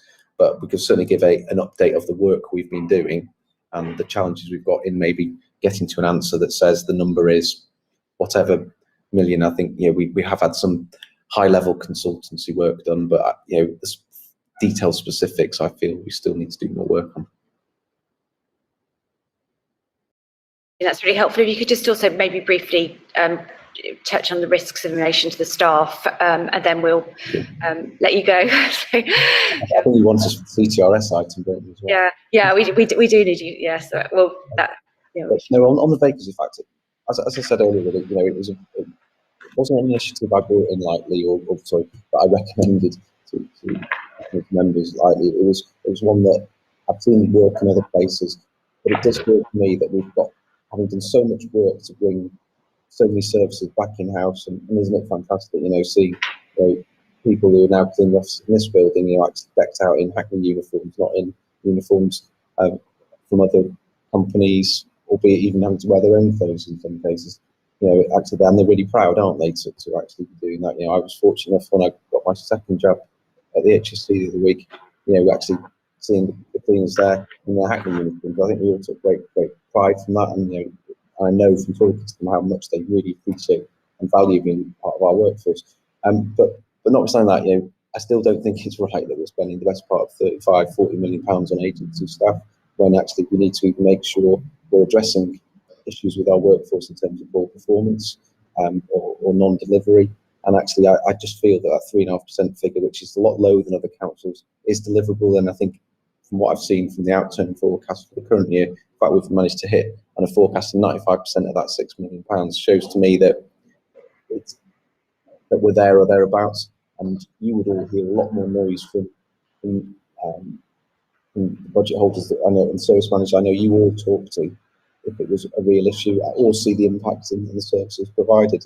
And I'm not seeing it in the services I'm normally directly responsible for, or in the discussion I'm having with group director colleagues around the services they manage. And it was something we brought in very carefully and in a measured way. Thanks. A more detailed update to another meeting where we've had a few more months run of it, if that makes sense. Thanks very much, Ian. That's really helpful. I mean, we're now scheduled to have a comfort break. We've got 2 more items on the agenda. The CTRS, which I think we can probably deal with quite quickly because I think members have had an opportunity to consider that in advance. But then we've got the review of the work programme. I mean, I don't know whether we've got an option really to sort of plough on and finish a little bit earlier. I don't know whether that's what people prefer. Is there any dissent from that? No. So, okay. I think we'll now go on to item 7, which is the Council Tax Reduction Scheme Task and Finish Group. So very briefly, I think everyone's had an opportunity to read the paper in relation to this. So under the Constitution of the Council, Scrutiny Panel's able to establish a task and finish group to undertake an in-depth investigation of any service area and report back its findings and recommendations for approval. It's a proposal that we're going to have a budget task and finish group for the Council Tax Reduction Scheme, which will focus on the impact of CTRS on poverty and consider the options to achieve an eventual reduction to a net zero CTRS model. So the terms of reference have been circulated. I think everyone's had a chance to read them. The membership of the Task and Finish Group will be open to all councillors currently serving on one of the scrutiny commissions. So it's proposed there'll be no more than 3 sessions, September 2021 to February 2022, and these will be virtual meetings. The Budget Task and Finish Group will then produce a short report and scrutiny panel with a summary of the key issues discussed, their analysis of them and their conclusions and recommendations. Do members have any comments or questions at this stage? I don't know, Councillor Chapman, whether you want to add anything or... No, Chair, just to say, I would really welcome this review. As you'll be aware, you know, the council has a commitment, or sorry, an aspiration to try and reduce the resident contribution towards council tax reduction scheme over the years to 2030. Obviously, it's a very problematic challenge, and we really welcome this review. That will obviously assist us all with coming to navigating our way through that difficult position. So, and I look forward to helping with it in any way I can. I'm sure I know Ian and his staff are as well, and look forward to working with you to its successful conclusion. Thanks very much. Has anyone got anything else questions or comments on that item? So if you don't, I'd like you to agree the recommendations outlined in section 8 of the terms of reference, namely to appoint a budget task and finish group as set out in point 2, to agree that the scrutiny panel chair is to be the chair of the task and finish group, and the membership is open to all councillors sitting on a scrutiny commission, regardless of which scrutiny commission they're on. So agreed. Okay, thanks very much. And we'll now move on to item 8, which is the work programme. So, thanks very much, Ian and Jackie. I think you're very welcome to stay, but you're also very welcome to leave. You've got other things to do in your evening. So, and Councillor Chapman as well. I don't know what you want to do. Thank you. So, yeah. So our final item is our annual sort of outline of the new work programme in scrutiny year. So we're just going to ask each commission to sort of briefly outline the sort of headlines from their proposed work programme. So if it's okay, I'll start with Councillor Conway, the chair of the Children and Young People's Scrutiny Commission, to outline her work programme. Thank you, Chair. So in terms of what we have that's already scheduled for the rest of this municipal year, we've got addressing inequalities, we've got adolescents entering the care system, which is the review that the Commission has chosen to embark on for this municipal year, looking at adolescents who are entering the care system and the use of different care options, including residential, semi-independent and foster care placements, and various different support needs of this cohort. And this will be undertaken as a scrutiny exercise in late autumn. In addition to this, we have other standing items on our work programme, which are Children and Family Service Annual Report, our Q&A with Councillor Woodley and Councillor Bramble, and we're also doing a piece exploring safeguarding and contextual safeguarding, but looking at these in terms of inequalities and disproportionality quite specifically, along with our standing item on safeguarding that we review every year. In addition to that, we've got some really interesting pieces that we'll be doing, exploring this year, where we'll be working with the other scrutiny commissions, namely Living in Hackney, Health in Hackney, and Skills Economy and Growth. With Living in Hackney, we'll be doing a joint meeting exploring children and young people and the access to children and young people, quite specifically those who are leaving care, and their access to housing support, in addition to other vulnerable young people who may not necessarily be care leavers, but may nonetheless have housing needs. We'll be exploring that with Living in Hackney. With Health in Hackney, we'll be looking at perinatal mental health disparities. We've decided to explore this because we're keen to see whether there is any link between these mental health disparities and children entering the care system for reasons relating to mental health experiences of families that these children are living in, and potential unmet needs. So looking forward to exploring that with Health in Hackney to see whether there's anything that might emerge from that we can put on the work programme, either for the latter part of this municipal year or subsequent years. And then we've got another piece that we're exploring with the Skills Economy and Growth Commission, where we've been looking at the impact of the low traffic neighbourhoods on children and young people, and how they are supported to access low carbon transport. And this is about looking at our broad net zero aspirations to see how inclusive and how included children and young people in the borough feel in terms of those aspirations. We will also continue to monitor and review issues picked up in 2020 and 2021 work programme, and that includes the anti-racist action plans in both Children and Families and Hackney Education Service, and efforts to close the attainment gap. And there will be a number of key new pieces of work that we'll be looking at during 2021-22, and that's disproportionality in children's social care and child protection assessments, and commissioning of independent service provision for children and young people in SEND and children's social care, which we've just explored this month.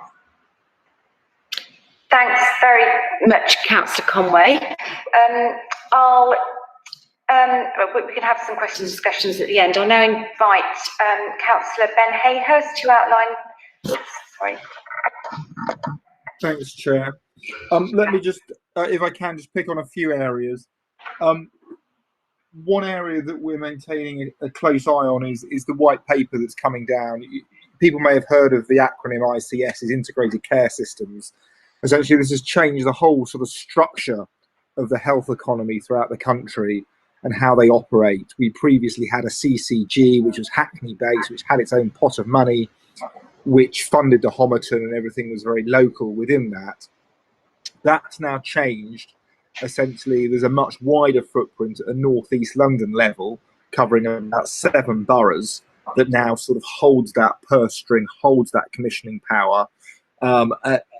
And so we've yet to see, and we're watching closely how this pans out. Does this mean less focus on local aspects that the CCG were able to focus on in Hackney? What happens in the medium term to the money flows? Will Hackney lose out? Will it gain? What happens to the hospital structures? What we're seeing is that Barts and Barking, Havering and Redbridge, these are massive hospital trusts, are now going into some sort of shared governance arrangement, and this leaves the Homerton there all by itself, and so concerns there about what that means to their future and their independence. And so it's a very much a moving feast, but something we're keeping a close eye on. And the latest development was yesterday. It was announced that the co-chair of the BARTS and BHRUT new hospital trust would be Jackie Smith, the former Labour Home Secretary. In some senses, that was a very politically shrewd move by the powers that be, because it may make it slightly harder to then sort of resist should they seek to try and share that with the Homerton in the future. But it's certainly something we would seek to resist strongly.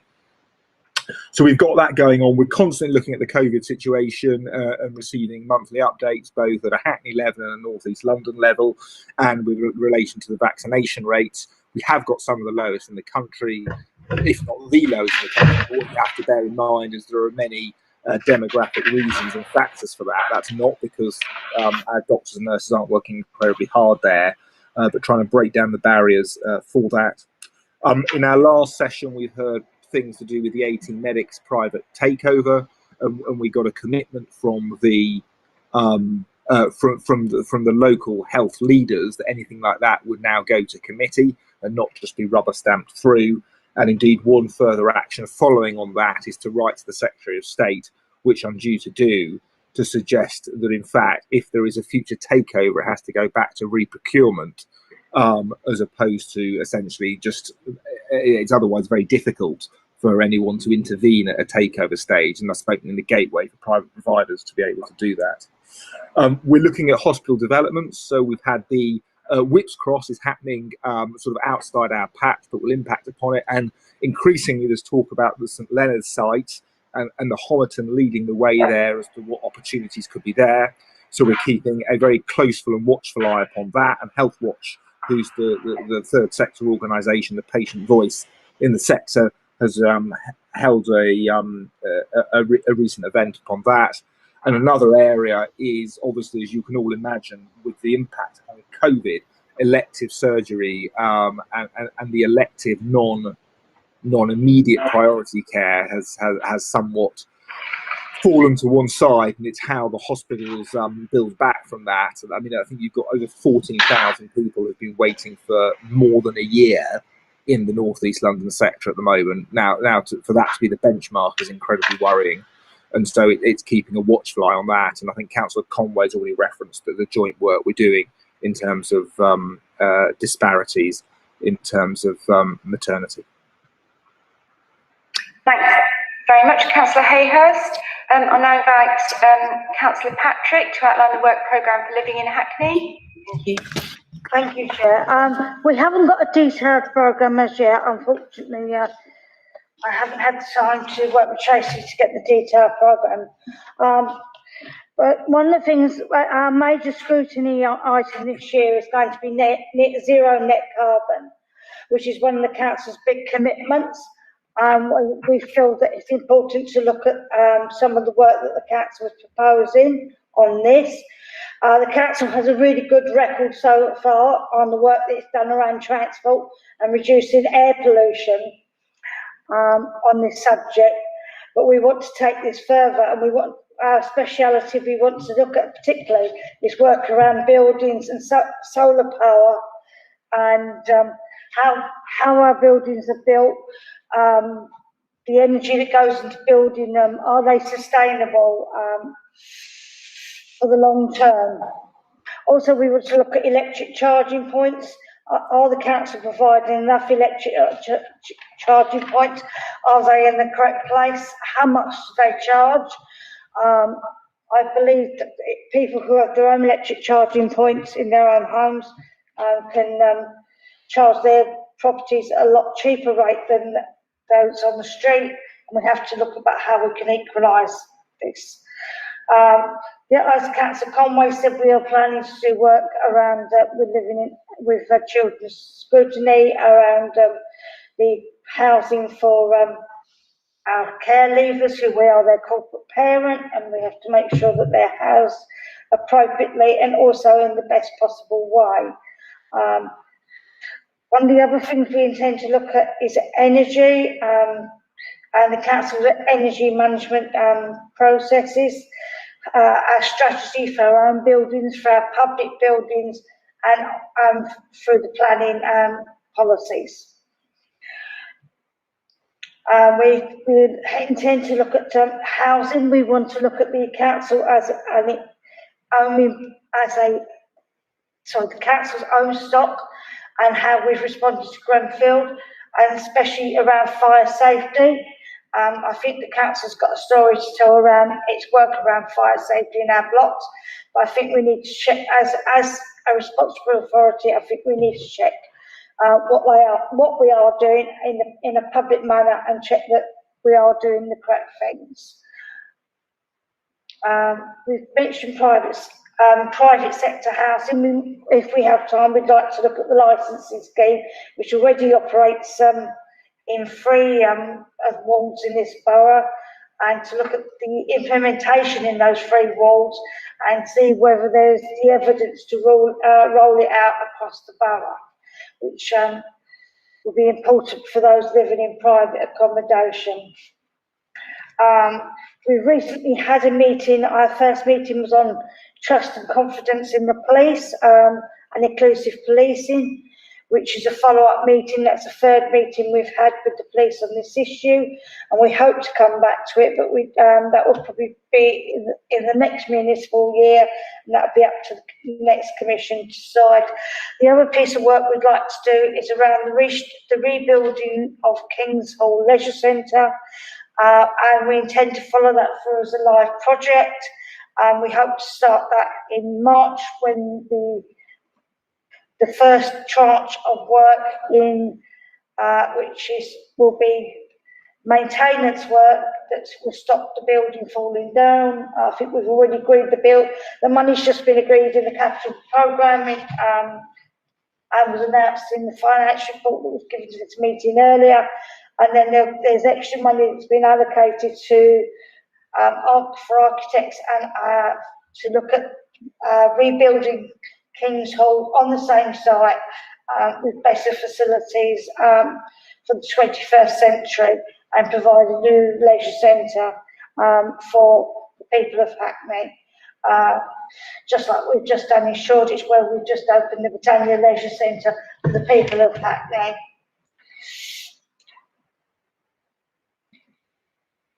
So I really think, also on the Kings Hall Leisure Centre, we intend to look at who uses the centre and who uses our leisure centres and our leisure facilities, and if they are accessible to all, not only physically accessible, but are they accessible in the hours that they open, and how much they charge, and do people feel welcome in them. Many years ago, I wouldn't go to a leisure centre because I always assumed that everybody walked around in leotards and was skinny. Unless someone's not very skinny and a leotard wouldn't suit me, I felt uncomfortable. So if I had that misinterpretation, I'm sure other people have misinterpretations about what goes on in a leisure centre. I know Kings Hall is particularly well used by all members of the community, and there's a real local leisure centre. I want to carry on to encourage people to use it and get new users into Kings Hall and our other leisure facilities. Thank you, Chair. Thanks very much, Councillor Patrick. It sounds like a really important and detailed work programme to me. So and now, Councillor Potter, are you able to, as Councillor Billington is not here, able to outline the skills economy and growth work programme? I can say a few words. So. Yeah. So skills economy and growth. Overall, going to look at how we decarbonise or scrutinise the plans and the various aspects of how we decarbonise Hackney's economy as we look to rebuild a cleaner, greener, more inclusive economy. So there are different aspects to this. So we are going to look at regeneration, and in a sense that will also link to the planning policies and living in Hackney, but in a more kind of general, holistic sense. We're going to look at transport. We're going to look at how we support small and medium enterprises and how we support them, to decarbonise. We're going to look at how the council can lead itself and support in a broader sense.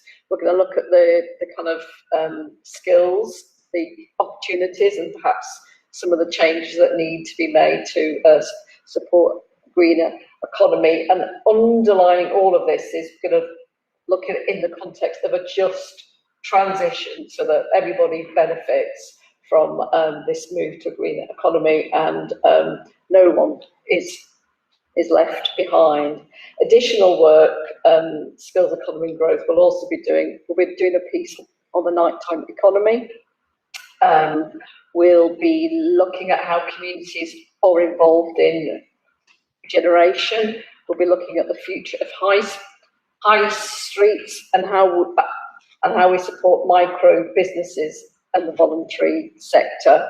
I think that covers things more or less, but I'm sure I can go in more detail another time. Thanks very much, Councillor Potter. It all sounds really interesting.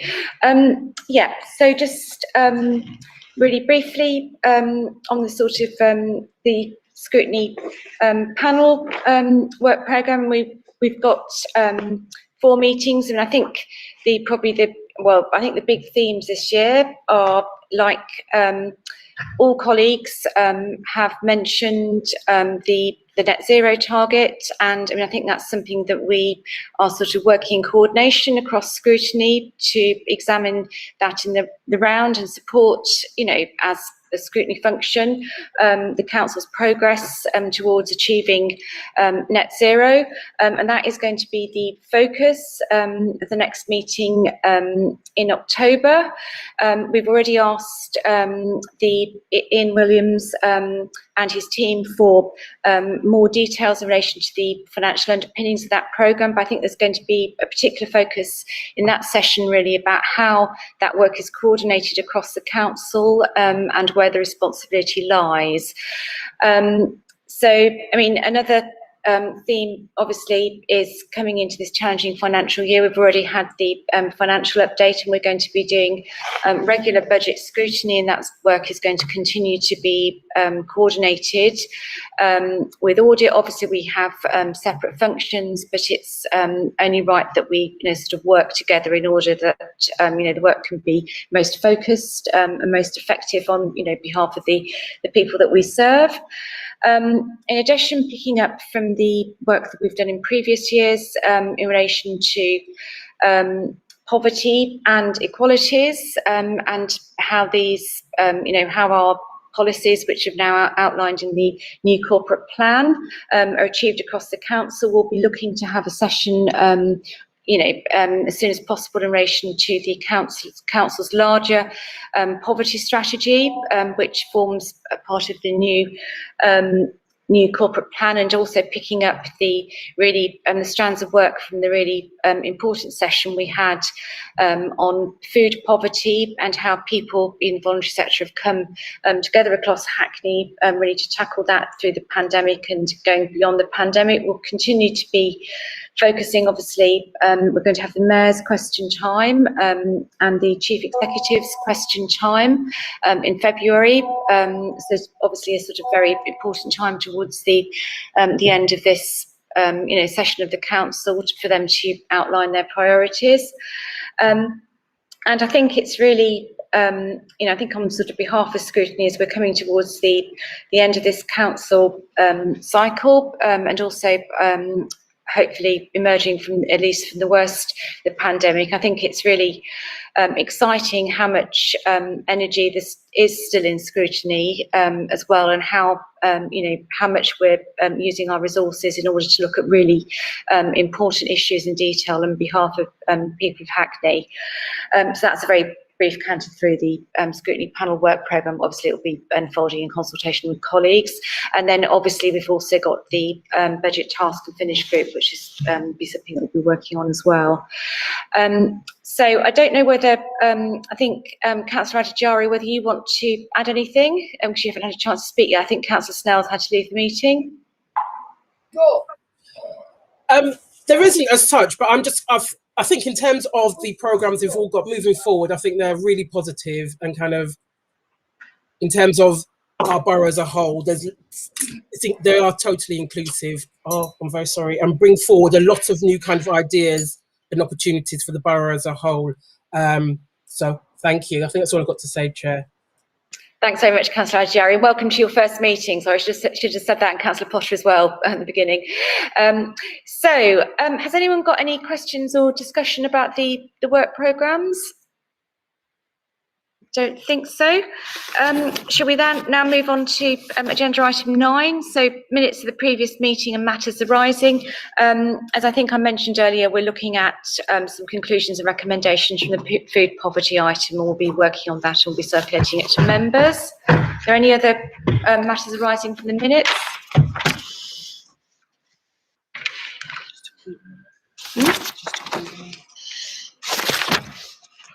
Sorry?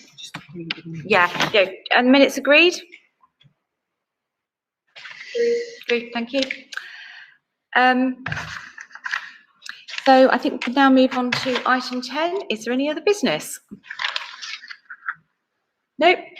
I can then formally declare the meeting closed. Thanks very much. And I hope everyone has a good summer.